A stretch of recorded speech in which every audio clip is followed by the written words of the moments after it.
Trayvon Martin was an innocent little black child, only 14 years old, who was killed by an evil white supremacist neighborhood watchman, George Zimmerman. Obama came out and said if he had a son, it would look like Trayvon.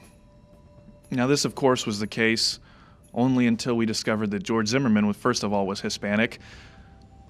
He actually shot Trayvon in self-defense after he attacked him.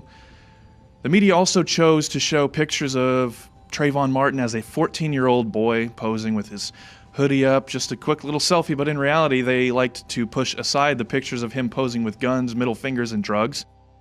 Mike Brown was shot execution style by evil racist cop Darren Wilson. Now, Wilson was an admitted open leader of the local Klan chapter, and he shot Michael Brown in cold blood on his knees with his hands up, saying, "Please don't shoot me, Darren Wilson." CNN even had a panel in which all members sat behind the desk and they raised their hands in solidarity with the black community, saying, "Hands up, don't shoot," because that's what happens when a black man encounters cops. He says, "Hands up, don't shoot," and he shot anyways, right? Now, that was the narrative until we learned that just prior to the shooting, Michael Brown had committed strong-arm robbery over a box of Swisher Sweets. He wrestled with Wilson for the gun, and after a brief chase, he turned around to charge at Wilson, in which case he was shot primarily in the left arm. Doesn't sound like much of an execution to me, but that's what happened. Not once did the media come out and backtrack and apologize for their claims of racism. Not once did they apologize for ruining these men's lives. You can't hear the name George Zimmerman or Darren Wilson without somebody thinking of a token racist Klansman, but that's not the point. That's not the point of the media. It's not about truth. And this weekend, a man named Emmanuel Kadega Sampson walked into a predominantly white church and shot into the crowd, killing a mother of 39 years old, leaving behind 2 children. You'd expect that every news agency in the country would have wall-to-wall coverage and you'd be tired of hearing about it by now, but I'm not lying to you when I say that I Google searched for this story, and not once, I searched through many pages, not once did I find a single article, video, or headline from CNN, MSNBC, or any other national mainstream media news source aside from Fox. In spite of clear evidence of online radicalization of a man who was brought here at 5 years old, strangely enough the same age as the Dreamers, there's been zero coverage from the MSM. In 2016, Sampson reposted a fake news article from newgenerationblackcouncil.wordpress.com. They couldn't even afford the actual domain.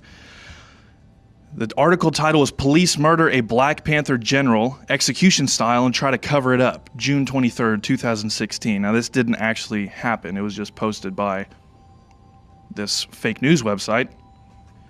Sampson shared an article from Mike.com on Facebook saying, "Stop falling for stupidity so easily." The post said, "You're more likely to be killed by a white man than a Muslim terrorist," and it featured pictures of supposed white terrorists who were motivated by their right-wing extremism. He also shared an article that said, "A former neo-Nazi and current anti-hate activist explains why the threat of white extremism must not be ignored." Well, clearly, Sampson was motivated not to ignore this. He posted something praising the Gambian president for saying, "What has the West ever done for Africa? The West helped ruin / continues to destroy Africa by providing loans that African countries can't afford after they robbed Africa for 400 years, as if African leaders have no moral agency for accepting or declining these loans." If only we had a similar story to compare this to. A man with clear mental issues who was radicalized online and motivated to shoot up a church predominantly made up of the race that he was supposed to hate. But we do have a case like that. His name was Dylan Roof, but he wasn't labeled a crazy lone wolf with mental issues. He was clearly labeled as a right-wing extremist who was motivated by his hatred of black people to shoot up a predominantly black church. But I can't help but think that's not the same angle they would take if they ever decide to cover Sampson. You think it was nothing but a joke when we said that CNN is ISIS? The fact is that CNN and the rest of the MSM has been radicalizing mentally ill people all across the country. Don't forget about the Alexandria shooting in which a radicalized left-wing terrorist shot up GOP congressmen while they were playing baseball. The chickens have come home to roost, CNN. You, as well as MSNBC, Al Sharpton, Barack Obama, and the rest of the globalist race baiters are the ones that bear the burden of this tragedy. This blood is on your hands. This has been Jake Lloyd for Infowars.com.